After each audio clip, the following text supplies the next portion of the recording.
On se rapproche bientôt de Noël et j'adore cette période.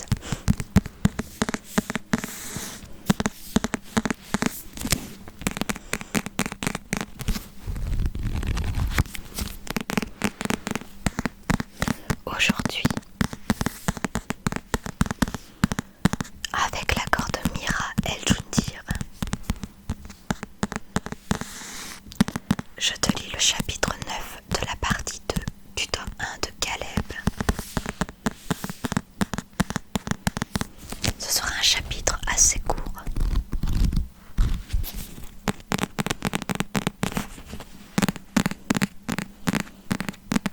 La dernière fois, je t'ai lu le chapitre 8 et il s'est révélé que le colonel mettait son plan machiavélique en action et Caleb se fait du souci pour ses proches. Il pense que quelqu'un lui veut du mal.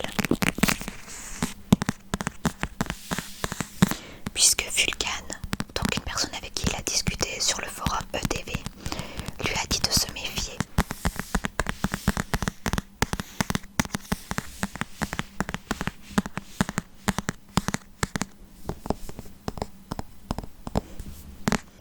Sans plus tarder, je vais te lire ce nouveau chapitre.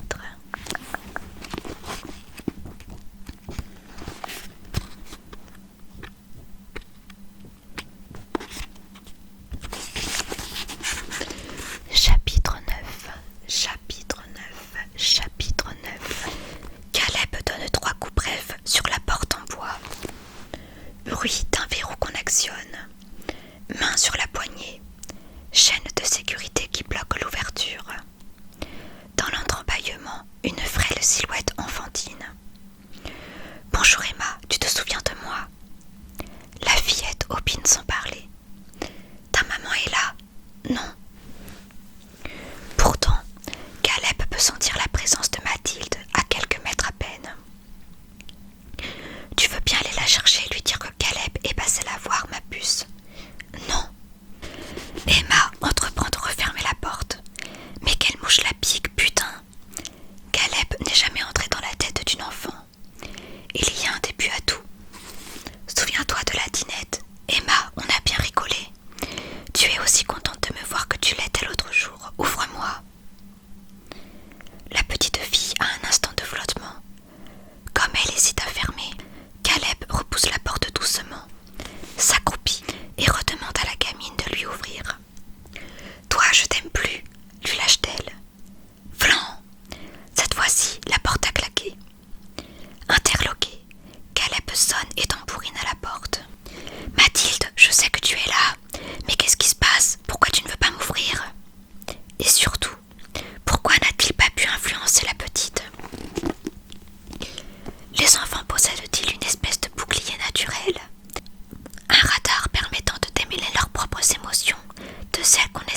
caresses, ses flatteries. Il l'avait séduite, avait fait sauter chacune de ses barrières comme vêtue de paille. Et si la petite voix avait été réduite au silence, elle était encore capable de porter un regard critique sur ce qu'il s'était passé. Elle ignorait comment, mais Caleb l'avait manipulée, comme un marionnettiste virtuose, tirant les ficelles de sa volonté. La sensation avait été délicieuse. Il avait ce don rare de comprendre les femmes, d'anticiper le moindre de leurs désirs, même les plus inavouables. Il l'avait rendue dépendante en une nuit, puis était parti sans se retourner, sans se soucier des dégâts qu'il avait causés, car Caleb avait commis un viol, le viol de sa solitude. L'invasion de la tour d'ivoire dans laquelle Mathilde s'était enfermée et se sentait à l'abri. Il lui avait fait entrevoir ce que le bonheur pouvait être, avait démonté sa citadelle brique par brique, pour la laisser nue, exposée aux quatre vents, livrée au désespoir de s'être laissé aimer et à la certitude d'être condamné à ne plus jamais connaître ça. Caleb comprend enfin. Il renonce à insister. Le problème vient donc toujours des sentiments qui s'installent chez les autres. Et son don accélère le processus. Comme il ne veut pas d'attache, il doit donc museler son empathie avec les filles et ne compter que sur son charme pour les séduire. Il s'en tiendra désormais aux aventures d'un soir. Fort de cette nouvelle résolution, il se dirige vers le quartier de la Bastille à la recherche d'une minette consentante et peu farouche avec qui passer la nuit. Il a besoin de compagnie, d'attention, de sexe. Il atterrit dans un immense bar latino, commande une boisson et des tapas, et entreprend deux amis qui se ressemblent comme des sœurs sur la piste de danse. Salsa endiablée, muy caliente, où il passe des bras de l'une à ceux de l'autre. Son corps est bouillant, les mains des filles très douces et aventureuses. Il se laisse aller quelques instants, au rythme de la musique cubaine. Il n'aura qu'à claquer des doigts et elles suivront le beau ténébreux dans l'hôtel le plus proche. Mais au milieu de la foule et de sa fièvre arrosée de tequila, Caleb se sent seul. Les deux brunes auraient aussi bien pu être blondes, être 3, 12, être absentes. Elles sont interchangeables, leur présence optionnelle. Elles n'en ont que faire de lui. Tout ce qu'elles recherchent, c'est le plaisir immédiat, le trophée de chasse à exhiber le lendemain sur leur téléphone portable ou sur Facebook. Cette idée qui jusqu'alors ne lui a jamais posé aucun problème, puisqu'il a toujours fait de même avec les filles, le met à présent mal à l'aise. Il ne veut pas être une proie. Sans qu'il s'explique pourquoi, l'idée se met à tourner en boucle dans sa tête, à lui donner des vertiges, à l'étouffer. Chasser, tu es chassé, fuis. Incapable de penser à autre chose, il prend soudain congé des deux filles, trop éméchées pour s'en offusquer, et quitte ce repère de toutes les solitudes. Dehors, Caleb pousse un long soupir, soupir interrompu par la sonnerie de son téléphone. « Tu me manques, j'ai envie de toi. » Lucille. Malgré tout ce qu'il pourra lui faire, elle l'aimera toujours, il en a la conviction.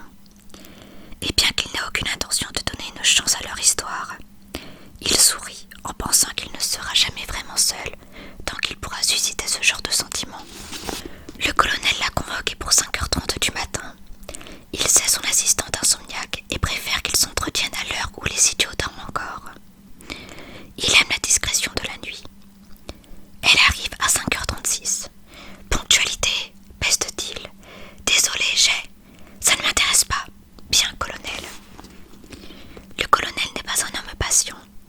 Pour lui, travailler demande discipline et soumission. Cela lui coûte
querelle d'amoureux soit terminée. On y va. Elle l'a connu plus romantique, mais obtempère. Sitôt arrivé dans la chambre, il se déshabille et lui fait signe d'en faire autant.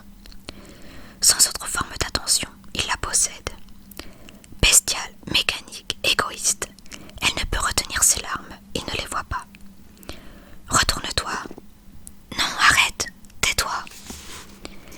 Elle n'est donc bonne qu'à ça, à tromper son ennui et satisfaire ses envies, et dire qu'elle avait cru à une réconciliation, qu'elle avait espéré un sourire gêné, des mots tendres, des fleurs même.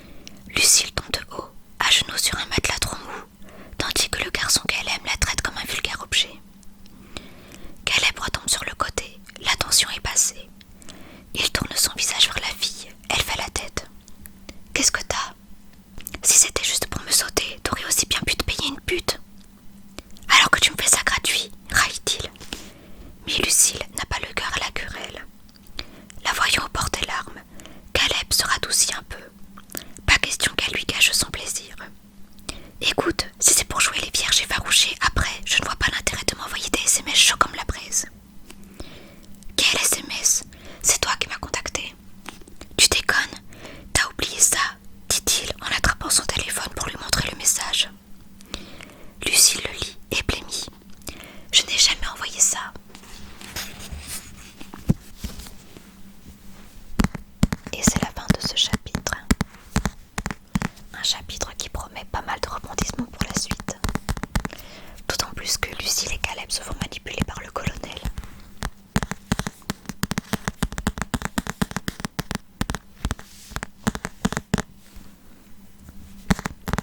J'espère que cette lecture aura réussi à te détendre et à te relaxer.